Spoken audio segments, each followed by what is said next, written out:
Olá, jovens! Mais uma semana, mais uma hora boa. Continuando aqui com o nosso tema Aliens. Estou aqui com o meu querido homem do crânio alongado, verdadeiro astronauta de palanque. Exatamente. O próprio Marduk brasileiro, né? Menino Alberto Delísola. E hoje a gente vai não apenas continuar o nosso episódio de Eram os Deuses Astronautas. Dica, a resposta é não, tá? Não eram. Mas se você quiser saber mais, vê o vídeo todo, mas... Vê o vídeo todo. Você tá ansioso? Mas se você tá ansioso, não. Né? Pode até o Tule pode meter o Caetano aqui do lado. Aqui. Não, cara, você é burro. Eu não consigo entender as coisas que você fala porque você é burro. Mas quem não é burro, quem é muito esperto, é você que tá aqui com a gente no Hora Boa. E você que tá lá aumentando as metas expandidas do nosso Catarse. Quanto mais o nosso Catarse aumenta, mais aumenta para todos vocês. Né? Na nossa primeira meta expandida, todo mundo já passa de todos os dias a receber os episódios antecipados. Na segunda meta expandida, todo mundo ganha acesso eterno, tá? Não é mensal, eterno ao nosso grupo do Telegram. Tem muito mais. E lá no final, duelo de gererês, né, que é o mais importante para a ciência brasileira. É um episódio especial de duelos de gererês que todos estão aguardando isso. Aproveitando também o ensejo, quero dar 2 recadinhos importantes.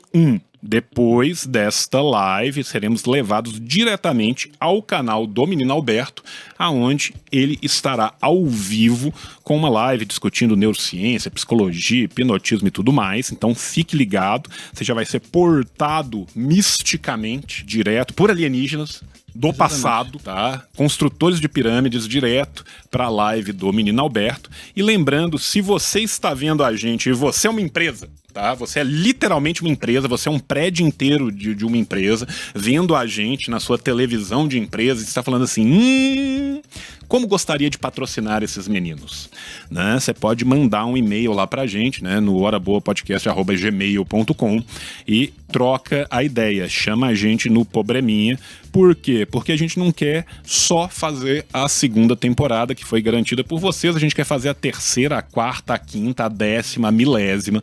E para isso a gente precisa, né, de um apoio. Então imagina que lindo que seria você ver aqui a sua marquinha nesse negócio, a sua marquinha ali no fundo, cola com a gente, cola com o Hora Boa Podcast, tá? Que você passa de ano, né? Nós estamos aqui passando cola para todo mundo e você vai passar de ano na Faculdade dos Anunnaki.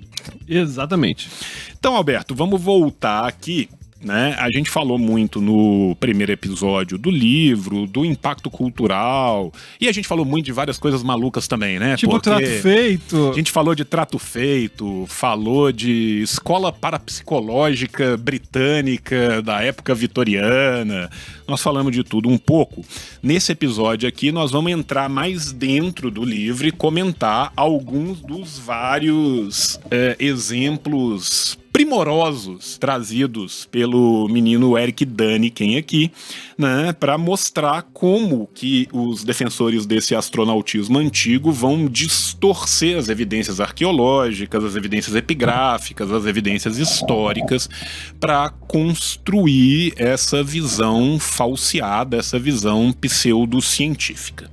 Né? Finalmente chegou a hora do tio falar de Suméria. Já tinha muito tempo que eu não falava de Suméria. Agora é meu momento de falar de Suméria. Só vou passar a palavra para você fazer comentários iniciais, saudar nosso público aqui. Pois é, antes de falar de Suméria, eu queria comentar um pouco, inclusive, da Bíblia, porque até com os cristãos, o Däniken conseguiu criar problema. Eu tava pesquisando, fazendo o nosso roteiro, né? Apesar o meu, o seu já tinha 70 páginas, mas eu achei em várias páginas católicas e evangélicas aqueles fóruns de discussão, tipo, você manda mensagem pro pastor, pro padre responder, e um cara mandou pra um padre na tora o Däniken, e ele perguntando sobre a Bíblia, se não eram os deuses astronautas. E o padre foi de uma elegância muito grande. E aí eu queria citar só alguns elementos da Bíblia. Você vai voltar na Bíblia depois? Vou. Então faz o seguinte, você vai na Suméria, então. Que aí eu ia falar da Bíblia, depois você vai falar da Bíblia.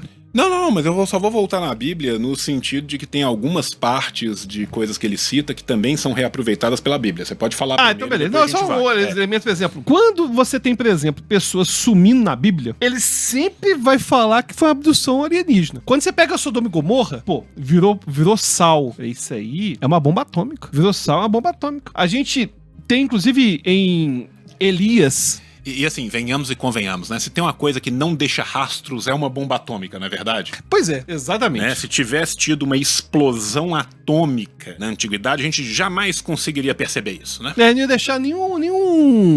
Os elementos não têm meia-vida, não tem o buraco, cratera de impacto, tem nada disso. Não, e detalhe, né, que ele fala da mulher virou sol. Como que isso tem a ver com bomba atômica, cara? Pô, enfim. Aí... Agora, o menino é criativo.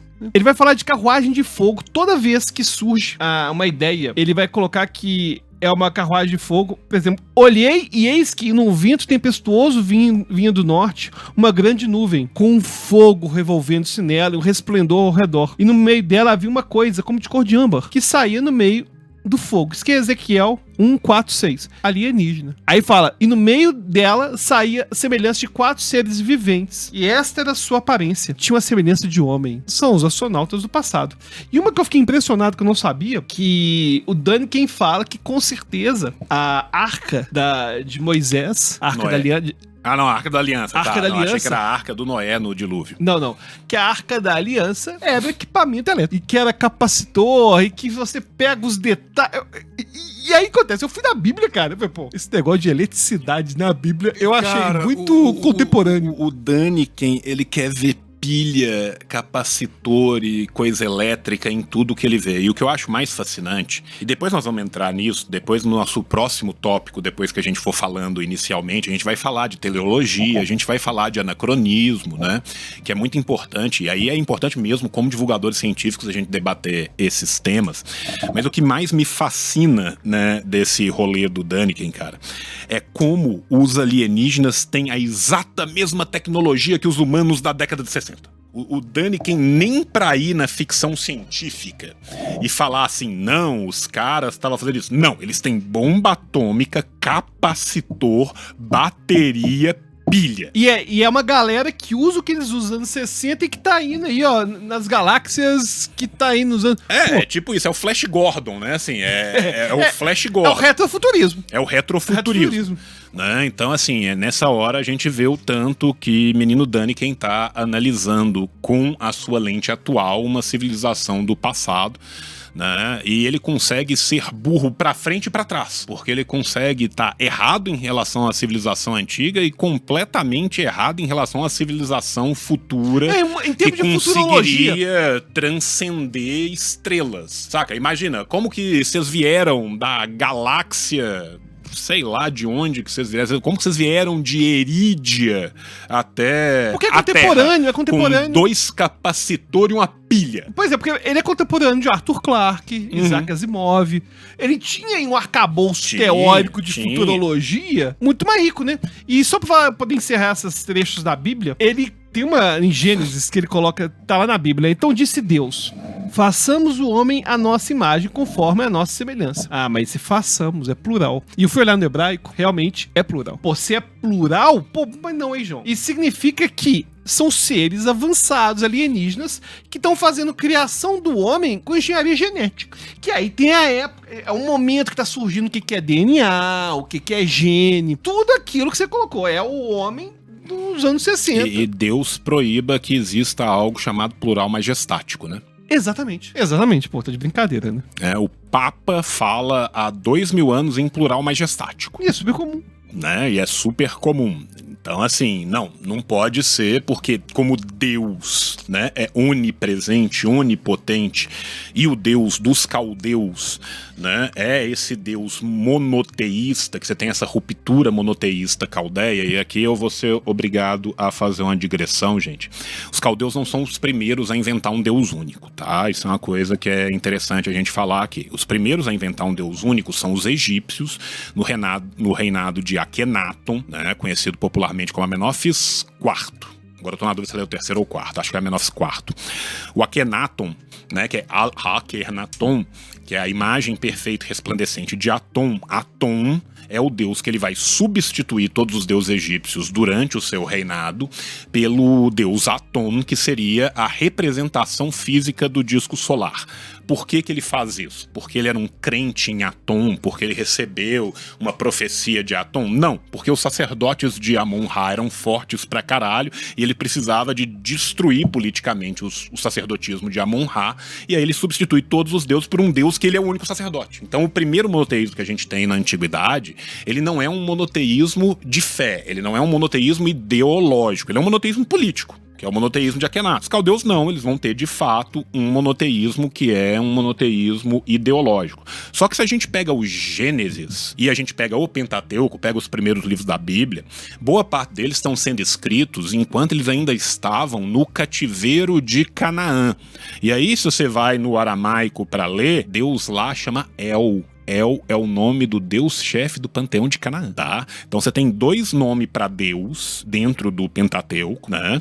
O primeiro deles, né, não vai ser Yahvé, vai ser El. El é o nome do deus cananita, era o chefe do panteão cananita. Eles estão falando de El como um deus único, como essa ideia desse monoteísmo ideológico, mas ainda assim, sequer é o nome de Yahvé, né? E aí o cara faz algum tipo de exegese bíblica, tenta ver o texto, tenta ver qual que é o contexto que ele tá inserido. Porra nenhuma, né? Primeiro, falou no plural, então é mais de um. Segundo, se são vários, eles estão fazendo engenharia genética. Esse é um salto... Cara, é um salto lógico de um tamanho, cara. Isso não é um salto, né, cara? Isso aí eu não consigo nem definir em palavras, saca? Isso é um buraco de minhoca lógico, cara. É um salto universal, sabe? É um negócio louco. Você sai do absoluto nada que tá ali presente para chegar à conclusão de que só porque era um plural e tava ali vai ser engenharia genética. Sendo que, muito ironicamente, né, essa ideia de criação à imagem e semelhança vem da Suméria. Voltei pra Mesopotâmia, tá? Não exatamente da Suméria, vai vir, né, de alguns textos cuneiformes, principalmente do Enuma Elish, tá? O Enuma Elish é a cosmogonia escrita em acádio, tá?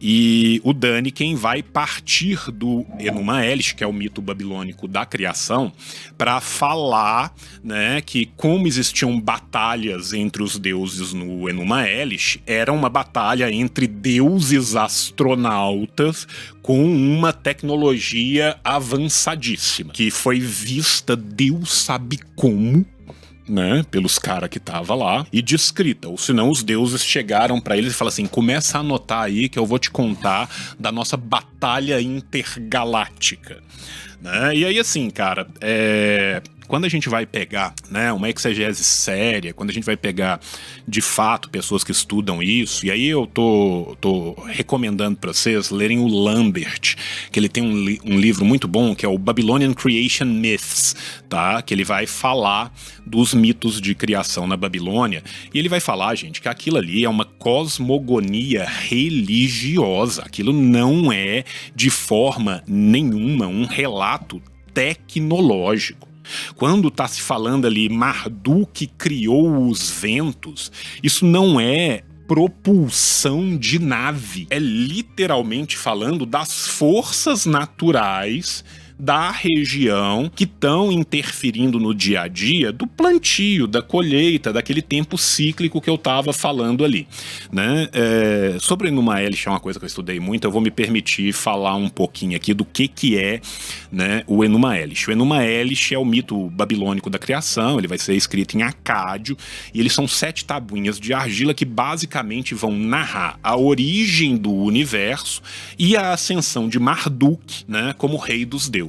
Inclusive, Marduk só vai aparecer como rei dos deuses ali no período do Standard babilônico. Se você vai para a Suméria, Marduk não é o rei dos deuses. Se você vai para o período proto-babilônico, século 18, 19 a.C., Marduk não era o rei dos deuses, sabe? Então aquilo ali tem uma ligação que é escrita também com uma ligação política do momento em que boa parte das cidades-estados que estavam ali sendo unificadas são unificadas. né? Então essa mudança do deus-chefe reflete muito também um momento político de poder dentro da própria Acádia, dentro da própria Babilônia, aonde você tem uma unificação maior que vai ser próximo ao reinado de Assurbanipal, né? Então assim, no começo você tem o caos total e você tem divindades primordiais de água, que é Apsu, que vai ser a representante da água doce, e Tiamat, que é o representante da água salgada, que é literalmente o encontro dos rios com o mar. Os caras viviam numa região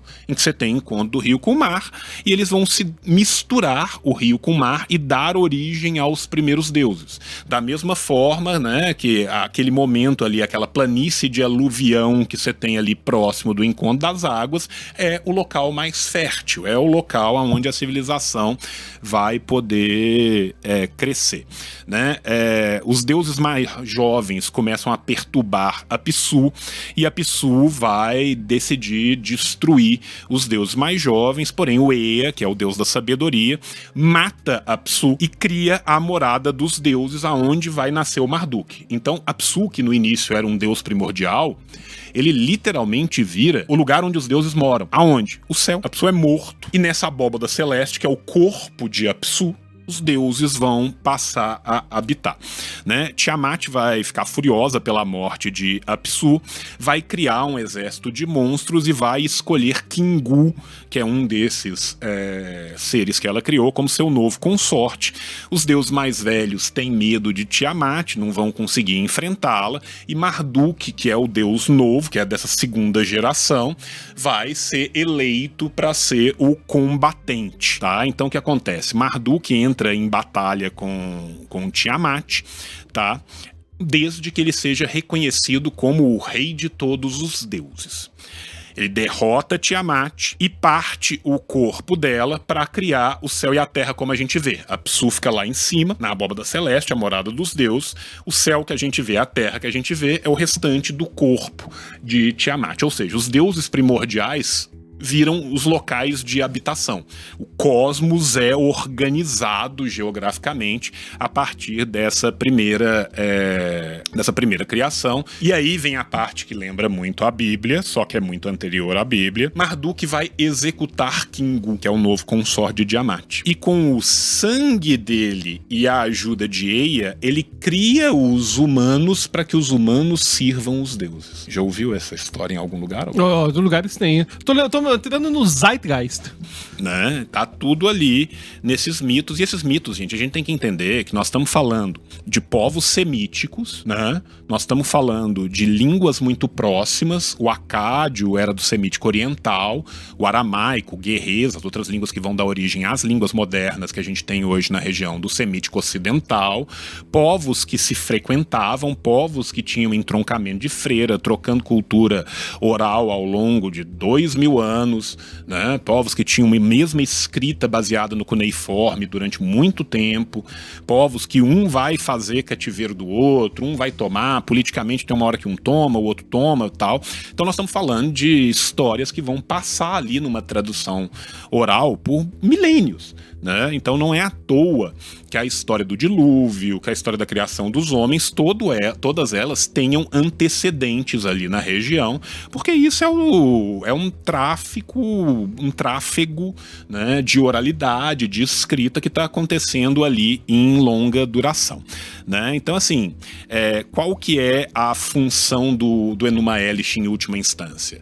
Não só falar como que o mundo foi criado, não só justificar a supremacia de Marduk, mas principalmente a importância da Babilônia, cujo deus era Marduk, como centro religioso e político do mundo, entende? Então assim, vai influenciar o Gênesis, vai influenciar muita coisa? Vai, mas tem todo um contexto político onde aquilo é gerado que é completamente abandonado pelo Däniken, tá? Outra coisa que o Däniken vai falar quando ele tá falando ali, né, dessa parte que eu tô falando agora, do Enuma Elish e tal, ele vai pegar a Tábua dos Destinos, né, e vai falar que a Tábua dos Destinos era um dispositivo de controle, era como se fosse um controle remoto alienígena, extremamente poderoso, que era usado pelos deuses, né?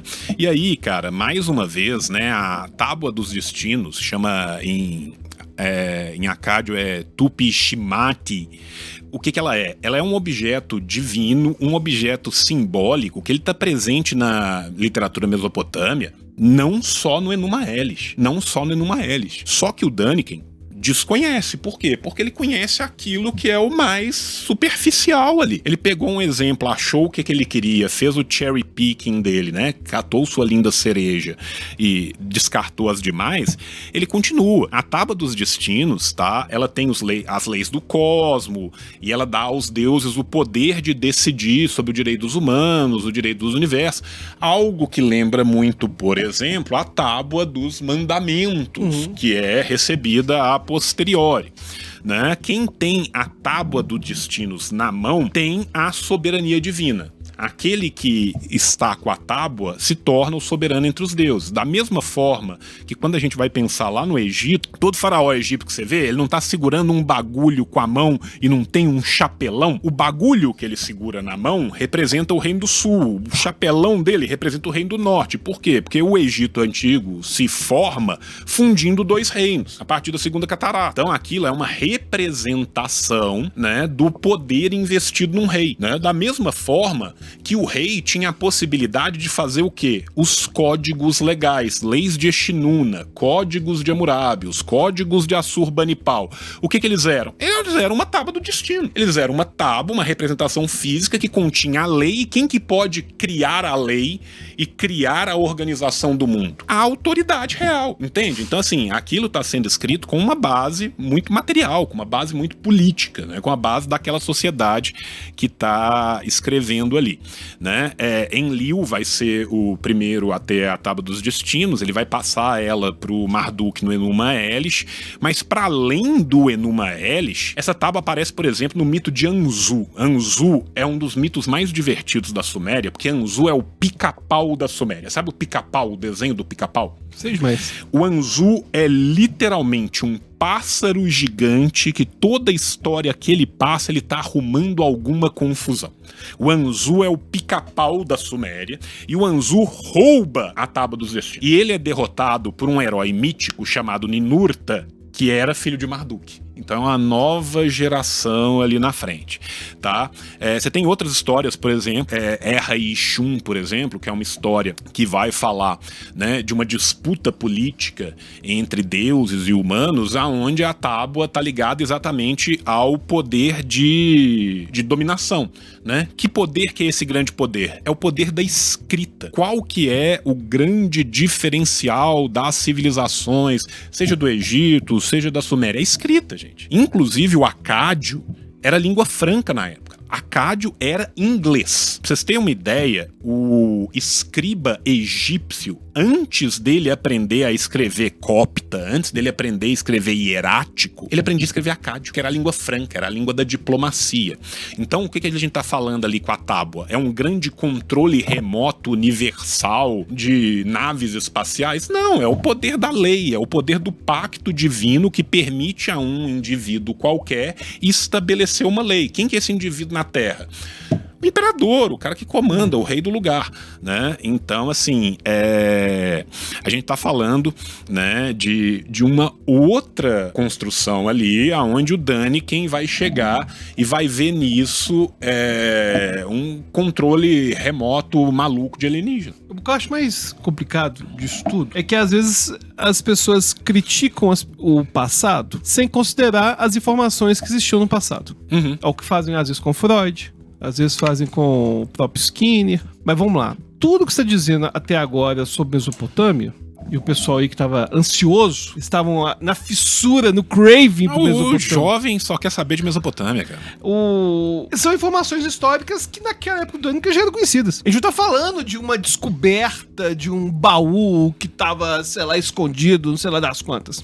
São informações que na época já eram muito bem disponíveis. Não estamos falando de coisa muito secreta, não. Não, sim, cara, não estamos falando de algo místico que o Däniken tá descobrindo, antes pelo contrário, né? Dando outros exemplos aqui do Däniken, ficando ainda ali na Mesopotâmia, né? O Däniken e depois o Sitchin e muitos outros vão afirmar que os Anunnaki seriam extraterrestres que mineravam ouro na Terra. E aqui, cara, eu acho maravilhoso o fato deles minerarem, né? Não fica mais anacrônico do que isso. Por que que eles mineravam ouro? Eles não vieram pra Terra pra minerar terras raras, plutônio, silício. Não, eles vieram pra Terra pra minerar ouro. Meu irmão, o Däniken tá falando do metal que era mais importante pra sociedade dele, claro, no momento dele. Você entende? E não só a questão de ele ser um lastro e tudo mais, mas também o fato de ser dúctil, ser mais maleável. A gente tá falando de construções que eventualmente usam ouro. Pô, são construções, não que a gente tá falando hoje, não é plutônio. Não é. E assim, a gente nessa época sequer tinham se desenvolvido certas tecnologias de pensar, uma liga de não sei o que vai ser mais resistente a frio ou a calor que vai ser necessário pra pilotar no vácuo. Uma liga de tal coisa. Não, saca? Então, assim, ele tá pegando literalmente o que tem à mão ali e tentando justificar pra trás. É uma coisa que você fala que eu concordo demais. Falta futurologia. Eu falo assim, eu tô dizendo, não tô falando que isso ia tornar mais confiável o texto, não. Pô, mas nem pro cara fazer futurologia, que é o que o Arthur Clarke fazia, que o Asimov fazia. Sim, que faziam maravilhosamente bem e que, assim, venhamos e convenhamos, gente, não é simplesmente os coevos dele. Você pode voltar no século XIX, Júlio Verne fez isso maravilhosamente bem. Claro. Sabe? Então, assim, tem toda uma tradição de ficção científica que é simplesmente desconhecida. Eu tenho a certeza mais absoluta, total e irrestrita, saca? Que o Däniken não era um leitor de ficção científica. Pois é, você porque pega se o Däniken fosse um leitor de ficção científica, cara, nós estamos falando de uma época que a Ursula Le Guin já estava lançando livro, já tem, assim, que prêmios de ficção científica já eram distribuídos entre os Estados Unidos e a Europa. Era o auge. É o auge da ficção científica. Cara, Guerra Fria. Qualquer banca de jornal, você tinha revista de conto de ficção científica pra cima e pra baixo. E detalhe, que nessa época tava popularizando, porque tem vários, eu gosto muito de ficção científica, e tem vários níveis de ficção científica. Eu não tô falando de Philip K. Dick, que não fala, tipo, não importa como que aconteceu, vamos discutir a questão sociológica, igual, sei lá, o Blade Runner. Não, a gente tá falando de ficção científica hard que tava bombando na época. A gente tá falando de fundação, a gente tá falando livros que tinham uma fundamentação teórica de física, de matemática, gigantesca pra poder especular o que vai acontecer no futuro. O cara não leu nada disso. Não, o cara simplesmente desconhece. E aí, por exemplo, assim, nesse momento que ele vai chamar os Anunnaki, né, de extraterrestres.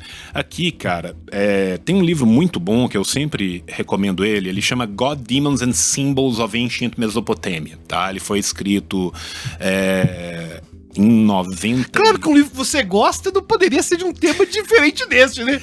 Não, mas ele foi escrito em 92, e por que que ele é legal? É porque ele é um dicionário de termos, sabe? Então, assim, você fala assim, porra, Anunnaki, de onde que vem essa porra? Aí você vai lá no verbete. Pô, o jovem que é isso? É o que o jovem quer. O jovem tá querendo... O que o jovem quer?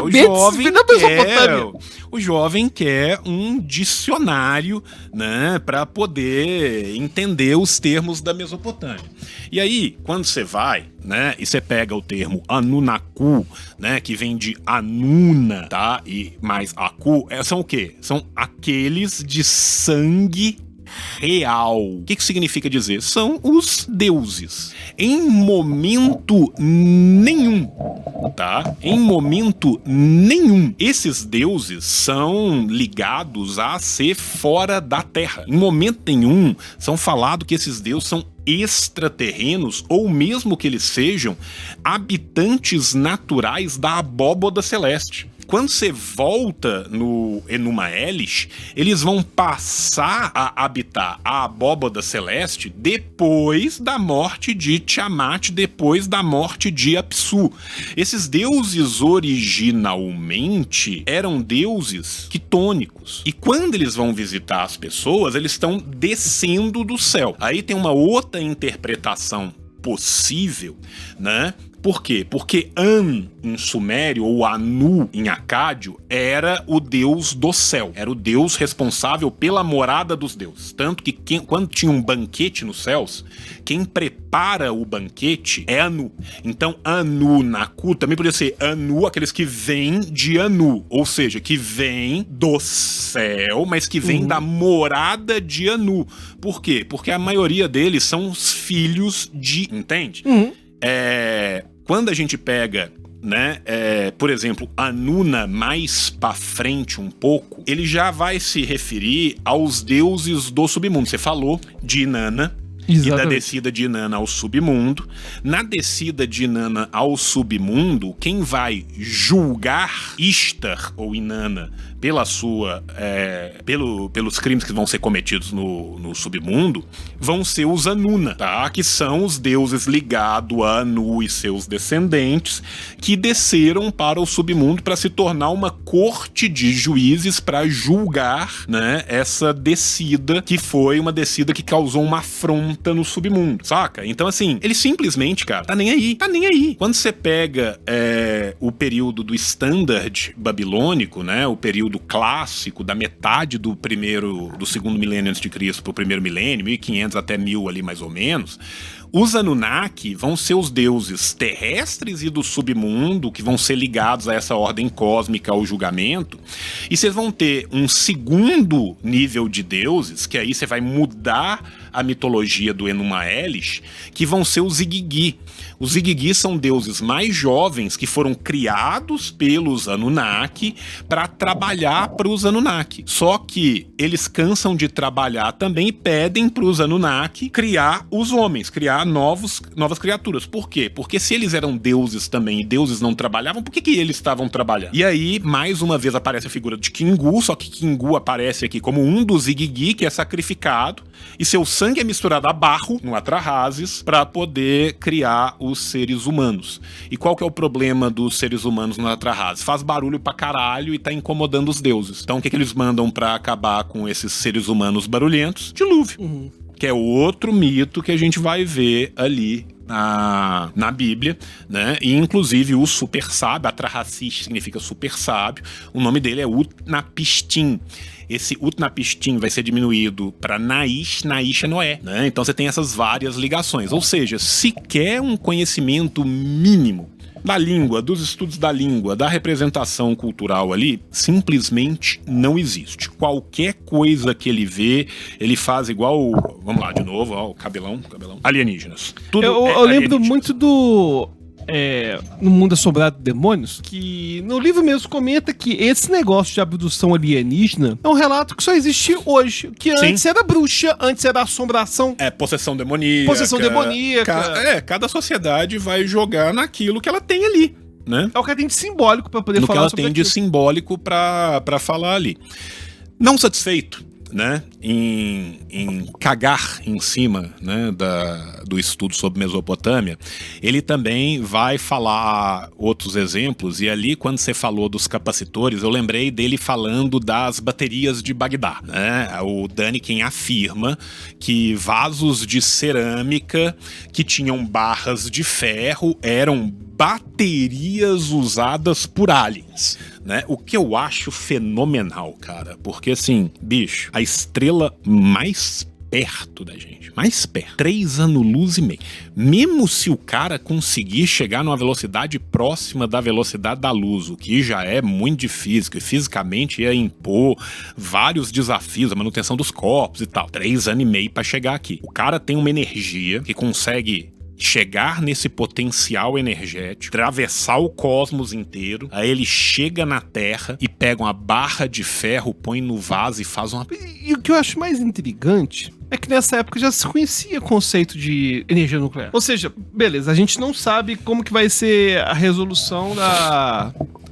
do problema energético do mundo.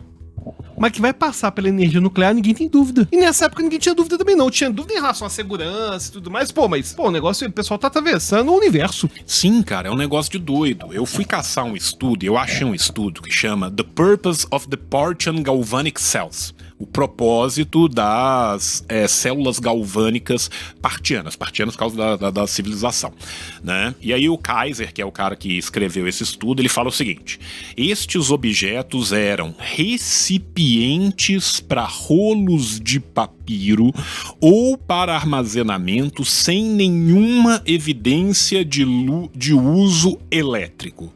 Tentativas de replicação mostram uma voltagem insignificante de 0,5 a 2 volts, insuficientes para qualquer aplicação prática. Ou seja, os caras conseguem atravessar o cosmos e não conseguem fazer uma pilha decente. Pois é, sendo que no colégio a gente já fazia pilha, né? Uma pilhazinha bem mais ou menos no colégio, a gente já fazia nas experiências do colégio. Né? E assim, pro Däniken, absolutamente qualquer civilização que não seja a europeia é completamente incapaz de construir qualquer coisa, e a justificativa de tudo são alienígenas. Ele também brindou a nós, sul-americanos, com uma explicação alienígena das linhas de Nazca, né? Para quem não sabe, as linhas de Nazca, elas são grandes glifos feitos no chão, que de cima você consegue ver vários desenhos feitos ali, né, naquela região, que é uma região de salares, né, de desertos e de salares, ou seja, é uma região do solo muito seco, onde tem muito sal, então você consegue desenhar aquilo ali no chão e ver de cima. Um detalhe, então os aliens, eles inicialmente estavam lá no sítio do Zequinha, fazendo desenho nos matos lá do Zequinha. Pô, peraí, não vai ficar assim não, eu tô precisando fazer essas linhas aí. E assim, cara, as linhas de Nazca, cara, elas são linhas gigantescas, os desenhos são gigantes, você tem aranha, tem macaco, tem não sei o que, são desenhos enormes, cara, são geoglifos gigantescos. E aí ele vai e me solta que as linhas de Nazca seriam pista de pouso pra nave alienígena. No detalhe, né? Pista de polvo, tem aquele desenho famoso lá do cara, assim, todo esticado, assim, ó. Sim, cara. Vai parar onde? Vai parar, exatamente. Vai parar no cotovelo? Vai parar no rabinho? O cara vai parar no rabo, vai parar no cotovelo. Saca? Meu irmão, como assim é uma pista de pouso? Olha a pista de pouso. Nossa, tem uma linha ali no meio pra você seguir. Desenhozinho, você pega lá o da águia. Pô, tranquilo. Vai ter que imaginar que é uma pistazinha de pouso e tal. Pô, mas eu tenho do macaco, cara. Meu irmão, um macaco, uma aranha, um cachorro com uma baleia, a porra de um colibri. Onde que eu pouso no colibri, Alberto? Pois é, não sei, eu acho difícil. E uma coisa que a gente sabe, né, que a gente tem indícios arqueológicos, é de balonismo. Que é exatamente fogo em tecido, né, cria aquele bolsão de ar quente e você tem o balãozinho que sobe, que desce. Então existe a possibilidade dos caras terem feito os marcos no chão, subido um pouquinho, olha de cima de um lugar, olha de cima do outro. No máximo, a tecnologia mais chocante que poderia ter sido possível ali dentro é balonismo. E inclusive, quando se pega... Já é bem sofisticado, né? Que já é sofisticado para um caralho. Mas quando você pega as técnicas de construção, cara, é literalmente estaca e corda. Os caras conseguem reconstruir hoje aquilo com estaca e corda. E a civilização Nazca que existiu ali era uma civilização, pra sua época, muito bem desenvolvida, sabe? Então, assim, os caras não estão fazendo nada de absurdo. O mais absurdo de tudo que pode ser feito ali é balonismo. E a ligação provável que a gente tem ali, de acordo com quem estuda a civilização Nazca, é a ligação cosmológica, é alinhamento de estrela, de constelação. Ou seja, o colibri, o cão e a baleia, vai ser o mesmo nome que a gente fala Ursa Maior, Ursa Menor, Sagitário. Vai ser a versão dos Nazcas para aquelas constelações que eles estão observando. E venhamos e convenhamos, você vivendo num lugar muito alto, sem poluição nenhuma, observação celeste é maravilhosa ali. Claro que sim. Sabe? É muito fácil de você observar. Então aqueles desenhos provavelmente são desenhos de representação da abóbada celeste que eles estavam fazendo com técnicas simplérrimas, né? Muito mais fácil do que, por exemplo, estacionar uma nave espacial no nariz de um colibri. Ou no rabo do macaco. Ou no rabo do macaco, né? Continuando com essas pataquadas de nave espacial, ele também vai falar do astronauta de Palenque, que ele vai falar que aquilo ali era o sarcófago, né? De um rei maia, do Pacal. Mostra um homem em uma nave espacial. Essa é a afirmação do Dani. Fui eu, de novo, atrás de um estudo sobre o assunto, tá? Tem um livro chamado The Code of Kings, escrito pelo Shelley e pelo Matthews em 1998, onde ele fala, e eu cito, a cena representa o rei Pacal entrando no Xibalba. O que é o Xibalba? O Xibalba é o Sheol, o Xibalba é o submundo, o Xibalba é literalmente o submundo dos maias, que fica embaixo da árvore dos mundos e que simboliza o quê? O renascimento. Aquilo era um sarcófago. Tá pintado ali o quê? A ideia de que o rei Pacal está renascendo para uma nova vida. Está começando a sua vida após essa vida terrena. Né? E aí, o que ele fala? Ele fala que aquilo ali é um foguete. Aquilo não é um foguete, aquilo é uma cerbatana, aquilo é uma arma ritual, e o que seria a chama do foguete são, na verdade, as folhas do milho, que são para os maias o símbolo da vida. Ou seja, o cara não tinha a menor noção de cultura maia, não procurou um especialista, não procurou nada. Ele bateu o olho no desenho e falou, parece com que eu, que vivo no século XX, na década de 60, acho que é um foguete, então é um foguete. E ele era alienígena. Da mesma forma, ele faz isso com os Vimanas da Índia, né? Ele afirma que os Vimanas no Mahabharata, que é um dos livros sagrados para os hindus, seriam aeronaves alienígenas. Fui eu correr atrás de um texto sério a respeito. O que é a falta que o Nintendo Switch faz com o homem? Por isso que vocês têm que vir na hora boa, porque olha só, a gente conseguindo 250%, a gente vai dar um Nintendo Switch pro João. Pô, tá precisando jogar Zelda Breath of the Wild, cara. Tô precisando de usar esse seu tempo pra coisas mais produtivas. Obrigado. Fica chafurdando esse churume aí. Cara, ó, o Doniger escreveu em 2009 um livro chamado The Hindus and Alternative History, que ele vai falar que os Vimanas são carruagens, são palácios que voavam mesmo em contextos mitológicos. Eles não são naves tecnológicas, ou seja, o que a gente tem aqui, mais uma vez, projetando a noção de propulsão a jato num texto que vai usar o termo vento. Cara, vamos lá. Vento. E é aquilo que você tava falando, né? Os caras estão atravessando galáxia e usando propulsão, cara. Pô, propulsão precisa de ar. De onde eles estão vindo? Como que eles estão vindo? Como que eles fazem? Como que eles estão fazendo? Não, mas lá em cima eles ligam a bateria de 2 volts dele. Quando eles chegam lá em cima, eles ligam a bateria de 2 volts, né? Outra coisa que ele faz, e essa é uma das mais terríveis de todas, e eu juro que a última que eu vou falar agora pra gente passar pra uma discussão um pouco mais séria, um pouco mais científica, que são os crânios alongados, e essa dos crânios alongados a gente conhece bem, porque o History adora um crânio alongado, né? 90% dos alienígenas do passado são crânios alongados, que o Daniken vai afirmar, né, que tanto os crânios alongados que apareciam, né, nas escavações no Peru, do período incaico, ou nas escavações que foram feitas na ilha de Malta, representariam cadáveres, representariam literalmente seres alienígenas, né? E a gente sabe, a antropologia física estuda isso, inclusive fui eu atrás do Rochauer, que escreveu o Artificial Cranial Deformation in South America, que ele vai falar que essa é uma prática cultural de deformação intencional, com tábuas, com faixas, que eram usadas em várias sociedades antigas e que até hoje várias sociedades usam essas mudanças, gente.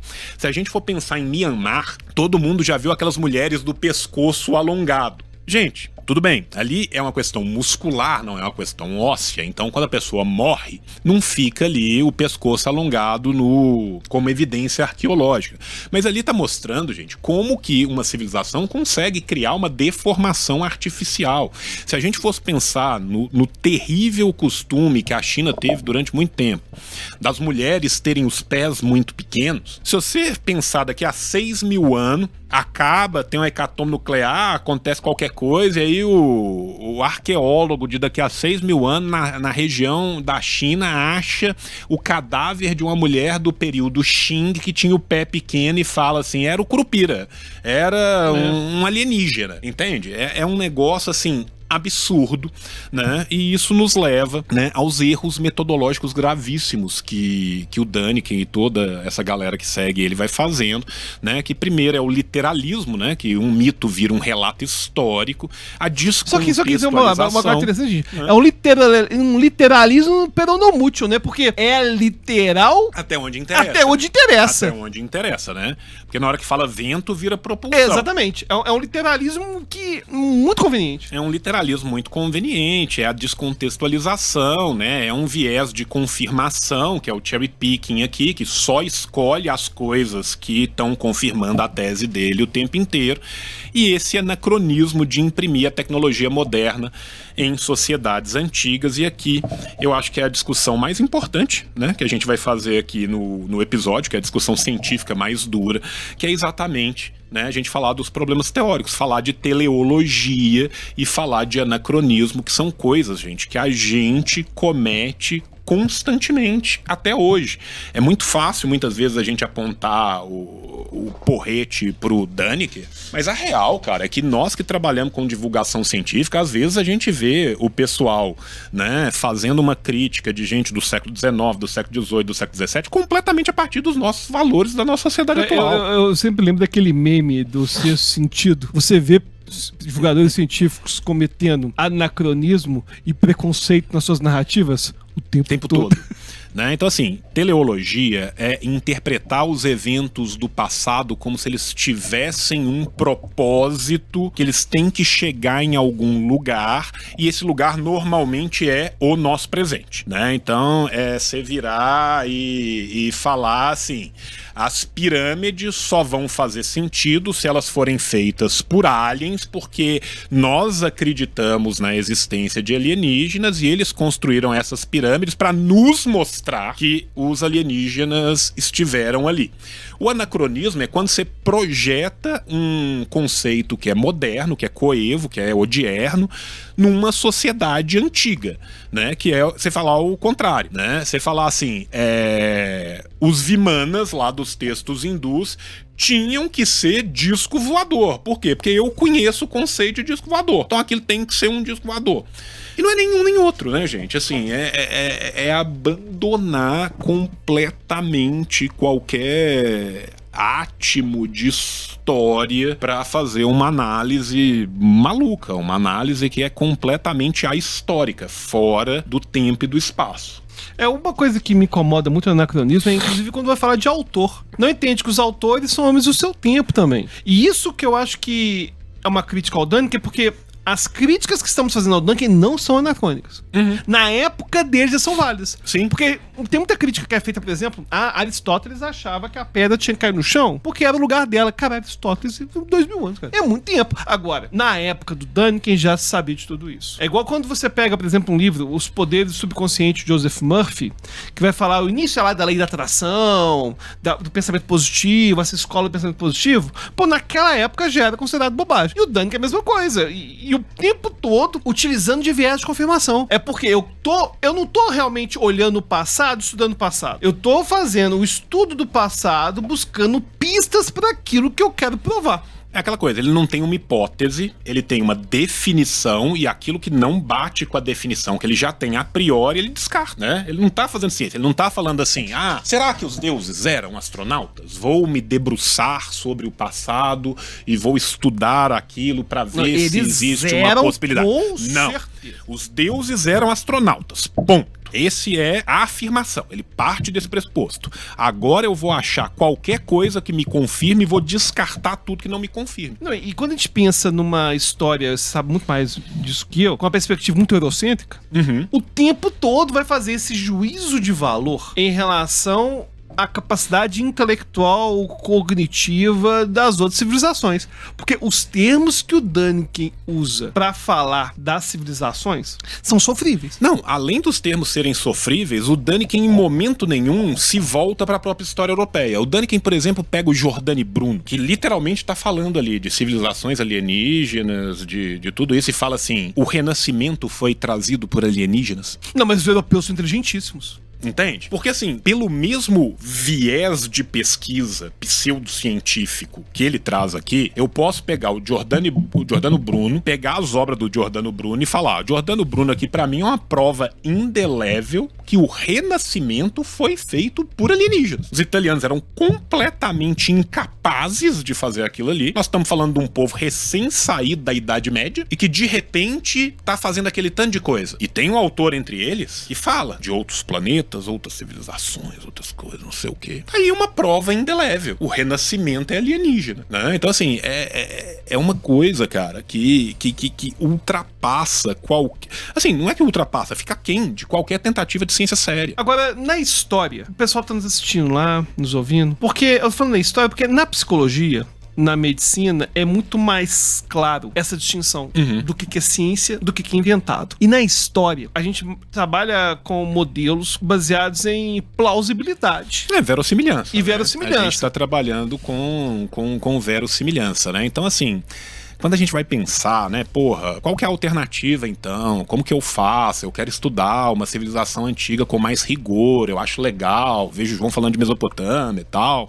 Queria ir ali, né, ter uma basiquinha ali, né? A primeira coisa que a gente tem que entender é que hoje em dia, ao contrário do que aconteceu no século XIX, na égide do iluminismo, quando estavam ali se formando os campos daquilo que a gente vai chamar de ciência moderna, a gente vai ter uma atomização e uma separação dos campos, né? Então, cada vez mais a gente vai diminuindo o corte dos estudos, né? Você sai ali do que era um Sir Isaac Newton como filósofo natural, que o cara é matemático, mas também é físico, mas também é químico, mas também é geógrafo e é teólogo e é não sei o quê, para cada vez uma compartimentalização maior dos campos do estudo, né? Então o historiador fica ali fazendo só aquilo, o sociólogo fica ali fazendo só aquilo, o psicólogo fica ali fazendo só aquilo. E vai progredindo, né? Vai ficando cada vez mais específico. O cara de letras cada vez mais específico, e a verdade é que hoje em dia, o que a gente busca? A gente busca exatamente o contrário, uma abordagem interdisciplinar para que a gente possa entender texto, contexto de urdidura, contexto de formação. Então, quando eu vou estudar um texto antigo, eu tenho que entender quem são os homens que escreveram esse texto, qual que era a situação política que eles viviam, onde que eles viviam, que sociedade era aquela, acesso a que eles tinham ou não. Eles estavam num momento de guerra, eles estavam num momento de paz. Quem escreveu aquilo? Escreveu aquilo pra quem dentro daquela sociedade? Qual que é o nível de alfabetização dentro dessa sociedade? Qual que é o nível que não tinha? Pra onde que isso vai? Aonde que isso chega? Então, assim, quando a gente vai fazer esse estudo, a primeira coisa que a gente vai buscar é exatamente essa interdisciplinariedade de arqueologia, de antropologia, de história da ciência, de história, de literatura, de letras, de tudo, pra gente poder, de fato, compreender o contexto aonde a gente vai ter aqueles textos, né? Outra coisa que a gente vai buscar sempre, cara, é a revisão por pares, é a falsificabilidade de todas essas teses. Por quê, gente? Porque não é simplesmente o sujeito chega do nada e tem uma tese brilhante e fala, descobri. Não é eureka. Não é o Arquimedes deitado na banheira, a água sai pra fora e ele sai correndo pelado pela rua gritando eurisco, que ele nem gritou eureka, porque falava grego certo, né? Exatamente. Eureka é particípio passado do verbo eurisco. Mas enfim... Eu tava precisando saber esse detalhe. Eu sempre trago coisas muito necessárias. Eureka é o particípio do passado. Eu descobri no passado, né? Eu descobri no presente, seria eurisco, descobri agora, tá? Pra mim é muito mais lógico que ele fala eu descobri do que eu tinha descoberto, entende? Faz mais sentido. Não faz mais sentido, né? Então, possibilidades. possibilidades. Enfim, né? Qual que é o rolê aqui? O rolê aqui é a gente entender fonte primária, fonte secundária, de onde que essas fontes vieram, qual que é a tradução que foi dada dessas fontes, de onde que o cara tá citando, o tanto que isso tá pareado ou não, o tanto que isso já foi discutido ou não. Às vezes tem noção, por exemplo, livro de autoajuda que vai falar de experimentos famosos que nunca aconteceram. Tem um experimento que ficou muito popular, não sei se eu vou falar, de influência subliminar. Tinha um filme, e aí em alguns frames, tinha alguns frames por segundo, em alguns o frame tinha lá, come pipoca e beba Coca-Cola. Não sei se você já viu o experimento. Entendi. Mensagem subliminar. Mensagem subliminar. Jequiti. Né? Exatamente. E ver o quanto vendo que influenciava. SBT e do nada parece 6 segundos. O que eu gosto da Jequiti é que é uma mensagem supraliminar. Exatamente. Né? Ele vai além do conceito de subliminar e chega no supraliminar. Ele joga na tela 5 segundos parado do bagulho. Você parar tudo, né? Pra ver Jequiti. E aí aconteceu. Esse experimento não deu o realmente aconteceu. Não deu o resultado que se esperava. Tá. Não impediu os livros de autoajuda de falar como se fosse um sucesso. E cita o experimento, o que gera familiaridade, que é outro problema do Däniken. O senso de familiaridade, ele traz pra gente uma sensação de que aquilo deve ter acontecido mesmo. Sim. Pô, tem tanta gente comentando, tem um canal.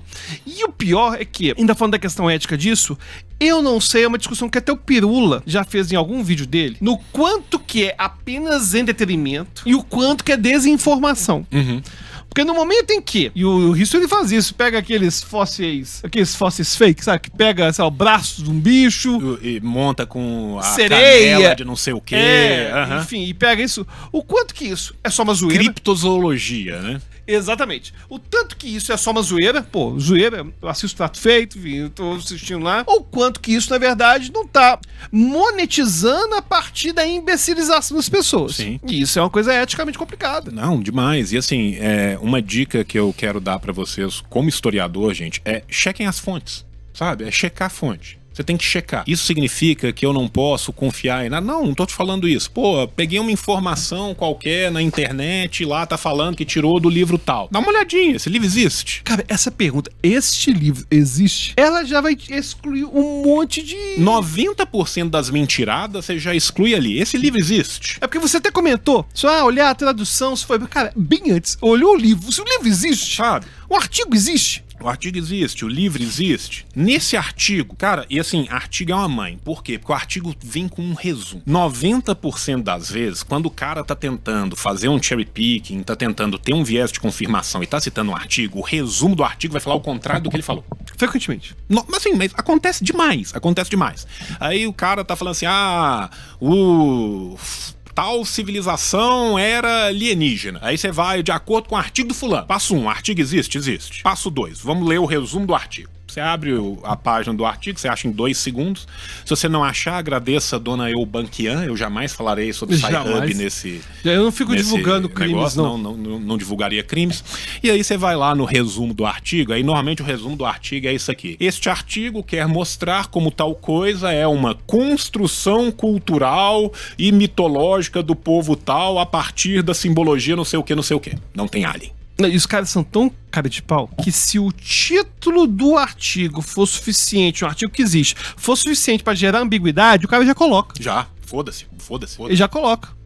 Entendeu? Então, assim, essas são pequenas dicas, né, que você pode utilizar aí pra poder ir conhecendo. Lembrando também, gente, que hoje em dia a gente tem uma facilidade de acesso que na minha época e na época do Alberto não tinha, cara. A gente fez faculdade com folhinha de cartão nas bibliotecas, saca? Então, assim, hoje em dia... Hoje o cara consegue formar sem nunca ter entrado na biblioteca. Cara, hoje em dia, boa parte das coleções dos textos originais estão disponíveis online, com o original em cuneiforme, com a transliteração Acádia e com a tradução de uma universidade séria e tal. Então, assim, você quer estudar Acádia, ou você quer estudar os Incas, ou você quer estudar o que o jovem quer.